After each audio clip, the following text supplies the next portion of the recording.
اسباب محمدین اللہ چار کرے بخت دیتے انسان نو انسان سمجھ بزرگ نو بزرگ سمجھ باپ نو باپ سمجھ میں ایسے بدبخت ڈٹھے ہائے چار دیڑے پیسہ آیا بندے اپنی جتیاں آپ نہیں لہیں دے نوکر نہیں پیر ودہیں دے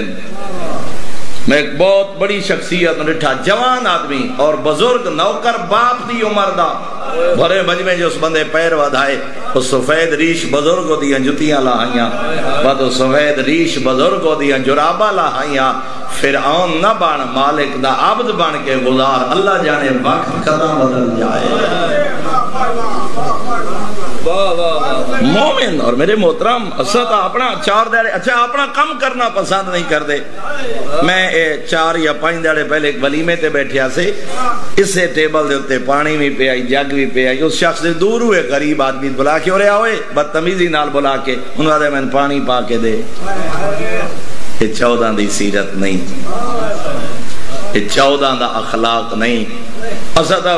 اپنے گھر دا کم کرنا تھوڑی شہرت آ جائے نا ریڑی والا باہر سامان رکھ کے نا چینی دا گٹو یا گھی دا کارٹن رکھ کے اسی او چاہ کے رکھنا گھر وہ بھی ویدے کھلے ہوندے ہیں کوئی غریب گزردہ کوئی نوکر کوئی لبدہ انہوں آکھا ہاں سامان اندے رکھ میرے محترم غزوہ یرموک تو پیغمبر واپس ولن سعد انصاری پیغمبر دا مصافہ کیتا شیعہ سنی علماء روایت لکھی ہے حضرت نے مصافہ کردے پوچھیا سعد تیرے ہاتھ درست سخت کیوں ہیں آکھیں لگا مولا بیلچہ چلے نا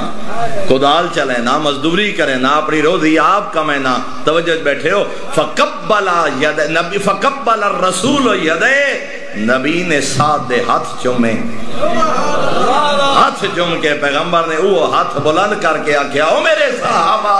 کہ جنتی ہاتھ ویکھنا ہوئے